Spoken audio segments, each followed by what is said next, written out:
Welcome, everybody, to this episode of the Bob Pizzini Show, coming to you live from the West Palm Beach area of Florida, not too far from Mar-a-Lago, one of the homes of our current president, Donald Trump. But these are the studios, the Podfinity Nation studios. It's where I'm doing my new show, the Bob Pizzini Show, and it's been incredible so far working with the crew of Podfinity Nation and some of the other associated organizations and people they have down here. Today's guest, Seamus Flatley. Seamus and I met a few times over the years, both post-Navy career, and we both worked in the contracting world for a while. But Seamus has got an incredible story. He goes by Flats, Seamus Flatley. He is a retired Navy fighter pilot and U.S. Naval Academy graduate who flew the daunted F-14 Tomcat. You're going to have to explain why. Go ahead, let's answer that right now. Why daunted? It was a beast of an airplane to fly. Didn't look pretty behind the boat, but awesome power, awesome capability. Obviously, it had quite a legacy during its service with the Navy. Yeah, for sure. A legacy, a reputation. It's famous or infamous, however you want to look at it. And I can't wait for you to tell us about a mission or two. Sure. He was a squadron commander. Seamus was a squadron commander providing air-to-ground support for special operations combat units during Operation Iraqi Freedom. Upon retiring, he joined Blackwater, first as the leader of rescue and recovery operations during Hurricane Katrina, and then managing various U.S. government support contracts. His aviation expertise was tapped again when he was put in charge of research development and testing of counterinsurgency light attack candidates for U.S. government applications. Seamus has been an executive influencer in several cutting-edge companies and is currently the Chief Revenue Officer for MARTAC. What is MARTAC? What's MARTAC? Maritime Tactical Systems, small USV manufacturer down in Melbourne, Florida. Okay, cool. A maritime autonomous vehicle development company. Melbourne, Florida is a pretty cool place. Do you get down there at all? Yeah, I do. Matter of fact, just got back last night. I live out in Bend, Oregon, so I spent last week and a couple days this week in the office meeting with folks. Yeah. Well, that's a beautiful part of Florida. So I spent a little time there back in the day, back in my U.S. Navy deep sea diver days. So a lot of fun. So Seamus, welcome to the Bob Pizzini Show. Thank you for carving out the time to be on the show today, coming to us all the way from Oregon. And my format, I love to just kind of set the scene, get the background of the people I'm talking to. And did you grow up in Oregon, or why'd you move out there? No, came out to Oregon about 2.5 years ago. I've got 3 sons. 2 were on the West Coast working for AWS. COVID hit.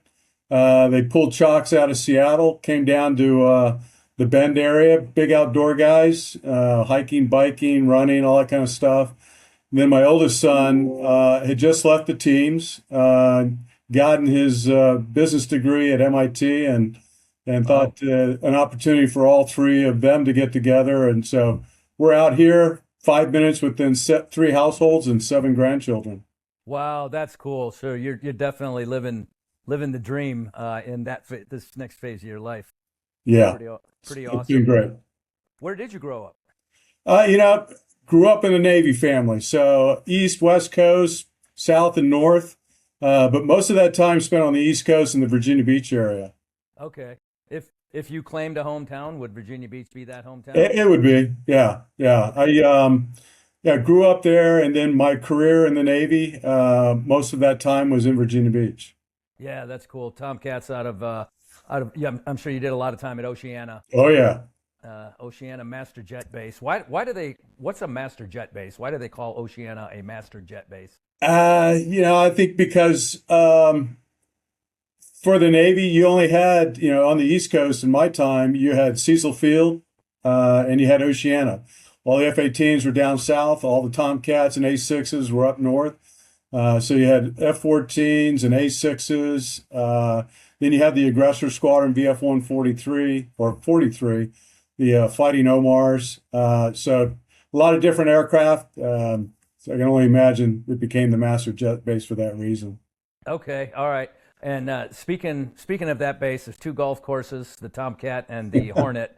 I'm sure Yeah, you've played them both. Has it been a while? it's been quite a while. Yeah. Okay, all right. Our mutual friend Marty Strong and I golf there from time to time, and he's I suck at golf, and so does Marty, so it works out pretty good. so, so growing up, calling Virginia Beach kind of your hometown, or where you grew up for a portion of your childhood, did you play sports, being on the move all the time? I did. Yeah. I mean, and it really started, my sports career all the way through college started in the fifth grade in Montgomery, Alabama, when my dad was a student at the Armed Forces Staff College down there. And then transitioned to Virginia Beach, played for the Virginia Beach Mariners. And people may not remember, but Bay Colony had a huge wide open field at long time ago.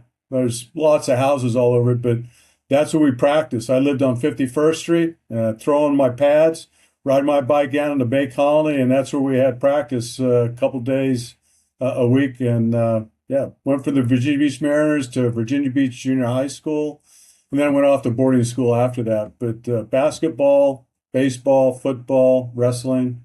Wow, did it all. That's Yeah. cool. Do you think that helped kind of shape you and prepare you for the Naval Academy? Oh, it did. Yeah. Always wanting to win, being part of a team, uh, figuring out how to work together to be successful. It helped form some of my ideas about competition, teamwork, and that carried right through the Naval Academy. Yeah, for sure. That's a common theme. I'm a retired EOD guy, as you know, and our friend Marty, we talk about this all the time. There's most guys in special operations, and I would include aviators, especially fighter pilots.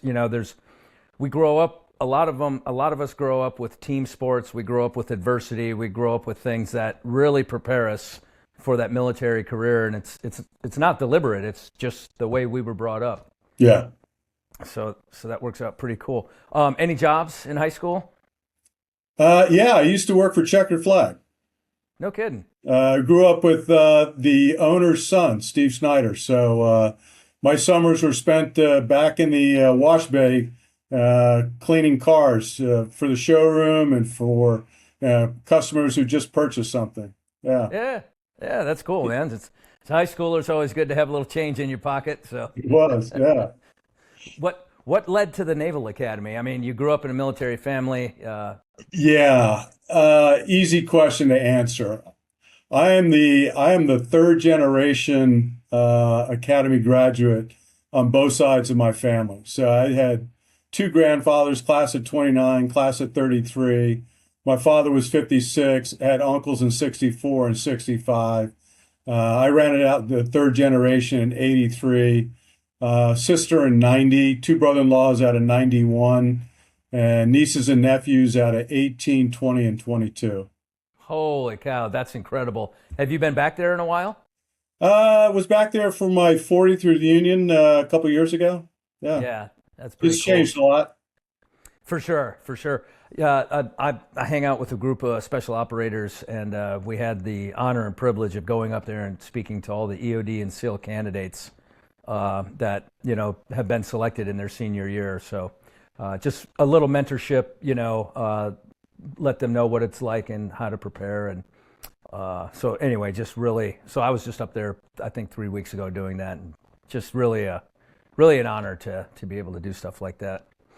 So did you know aviation was your primary selection while at the academy? Oh yeah, I think having grown up in Virginia Beach, particularly during my junior high school and high school years, living right under the flight path, knowing just the jets in the overhead, the noise. My dad involving me in certain aspects of his journey through naval aviation.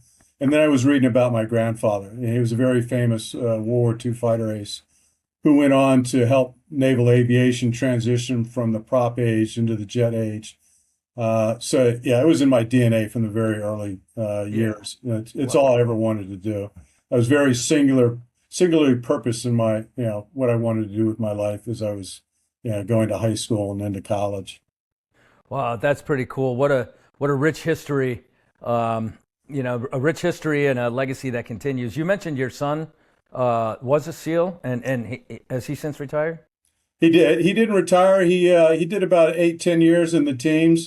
Finished up with the guys out there at the north end of Damac with SEAL Team 6. Okay. 4 troop commander in gold. Okay. All right. So the legacy continues, which is really, really impressive. After you were selected as naval aviator, obviously you went to training. That was Pensacola back then as well, I would imagine? Yeah. Yep. Okay. And what was just, as a kid who's now realizing his dream, what was the Pensacola experience like? Yeah. You certainly wanted to, in my mind, I had big shoes to fill. Grandfather, father, a name that was well known throughout naval aviation, particularly fighter aviation. My grandfather was a fighter pilot. My father was a fighter pilot, commanded, VF-31 out there at NAS Oceana back in the early 70s. And so now I've gotten past the Naval Academy by the skin of my teeth. I'm now getting into what I really thought my purpose in life was, and that was to fly. And now I got to make sure that I get to where I need to be by being the best so that I can get F-14 Tomcats. So it was really, where it's almost like I didn't apply myself at the Naval Academy, but I certainly did in flight training, because that's where I thought, I wanted to be, and I wanted to be the best. So it was a grind for the year and a half I was in flight training. Okay. And then obviously you did get Tomcats, like right out of flight training, or did you fly something Right out else? of flight training, yeah. Got my dream job. My dad came down, pinned my wings on. He was the guest speaker at my winging. Pinned my wings on, and we packed up, left Meridian, Mississippi, and showed up in Virginia Beach. Wow, that's cool. So how many carrier deployments have you done? About 7 or 8. Okay. All right. Standard ones here on the East Coast, which were always about 6, 7 months long. Couple on Saratoga, two on George Washington, one on Saratoga, 2 on George Washington, and then with being the XO CO VF-154 out in Japan, did multiple iterations, but at shorter periods of time on USS Kitty Hawk. Yeah. Yeah. Okay, so I was stationed in Guam for 5 years, and so my AOD team cruised on the Kitty Hawk, and so got I was the chief back then, and my whole team, we got our air warfare, and it was pretty cool. The last conventional aircraft carrier in the U.S. fleet. It was, yeah. It was, yeah. Part of the legacy there is when my dad deployed to Vietnam with VF-213 back in the late 60s, it was on board the USS Kitty Hawk. So he went into combat aboard Kitty Hawk when he was a department head in VF-213 Black Lions. And then so you fast forward to 2003, combat deployment aboard USS Kitty Hawk for my stint on it. Yeah. Wow. Yeah. All right. That's my time frame too. I cruised on the Kitty Hawk. It would have been 2000. But what was cool about that deployment as well is, EOD teams out of a 4 or 5 month kind of South China Sea, Western Pacific cruise, my team spent most of our time off the ship. We would fly ahead to different ports and you're just using the ship to get from place to place. Basically it. Yeah. It's really it was an awesome cruise. It was, you're not ship's company, and and we're basically doing the Asia tour. So great deployment overall. Did you ever make it to Guam? Yeah, I did a couple of times. Both when the ship pulled in, and then for Christmas we took the family back to Guam, hung out there. for Christmas vacation when I had the family in Japan is at NAF at Sugi. So it was Okay. yeah, Yeah, that's cool. great little So, island. oh yeah, yeah. They just got blasted by a typhoon too. So, like within the last couple days. Yeah. So we lived through two typhoons when I was out there. That was a pretty interesting experience. So, uh, do you have a Top Gun moment? Do you have a particular story that resonates that you share with your kids and your grandkids, or? I think probably my most prolific story in naval aviation in my career was over Iraq during the war back in 2003. Record-setting combat sortie, 11 and a half hours in the cockpit. Probably hit the tanker about 6 times that night. Had to do with a SEAL team on the ground near Haditha Dam. They probably one of the first casualties from an IED.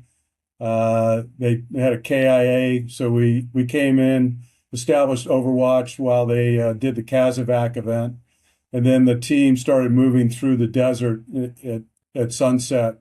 And it was not a planned mission. We just showed up. We weren't tied to the ship.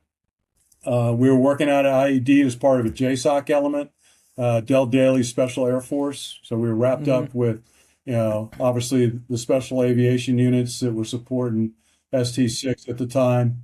But yeah, we hung out over those guys for about 8, 9 hours as they moved through the desert. And once they decided to settle in for the night, that's when we pitched out of the fight and started heading home. So, yeah, 11 and a half hours sitting in a cockpit. Wow. So I guess you took on gas a couple times during that mission?